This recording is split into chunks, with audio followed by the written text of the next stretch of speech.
WBOO, boo! Hi, I'm Miss Molly, and this is Miss Molly's Vintage Radio Hour, bringing you creepy tales from beyond, starting with a short story called Spooks a la Maryland. Here we go.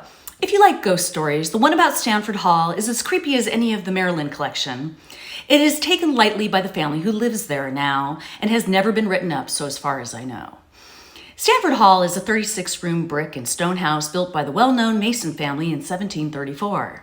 It is grandly located on a hilltop overlooking Clear Spring, about 10 miles above Hagerstown. The late Government William T. Hamilton owned it for 49 years, and it was purchased in 1920 from Hamilton Estate by the present owner, Leo A. Cohill. Natives of the countryside for generations have believed there is a secret room in the place, and that disaster, probably death, will overtake anyone who finds it. There are several other spooky yarns about the hall, and for that reason, no native servant can be prevailed upon to spend a night under its roof. There's a lady in silk, for instance, who they say appears sometimes in one of the first-floor rooms enveloped in a mist.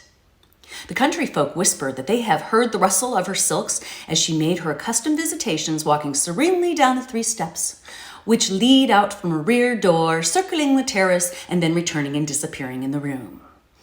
There's another one, apparently about some ghostly moonshiner, who, when all the souls in the hall are in their beds at night, rolls a barrel slowly down the front steps.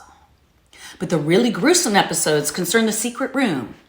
In 1924, the late Magistrate J. Scott Bauer of Hagerstown, an old friend of the Cohill family and a longtime resident of the neighborhood, told Mrs. Cohill the fable of this hidden chamber. He advised her to make no effort to find it, but he said he would come to the hall someday and take a look for it. Maybe he could settle the rumors once and for all. Magistrate Bauer did return a short while later. It happened that all members of the Cohill family were out at the time, so he went in and made himself at home, as he was accustomed to doing.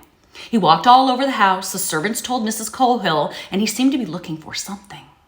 When Mrs. Cohill saw him later, he refused to speak of what he had done that day, but this time he solemnly advised her never to seek the mysterious room.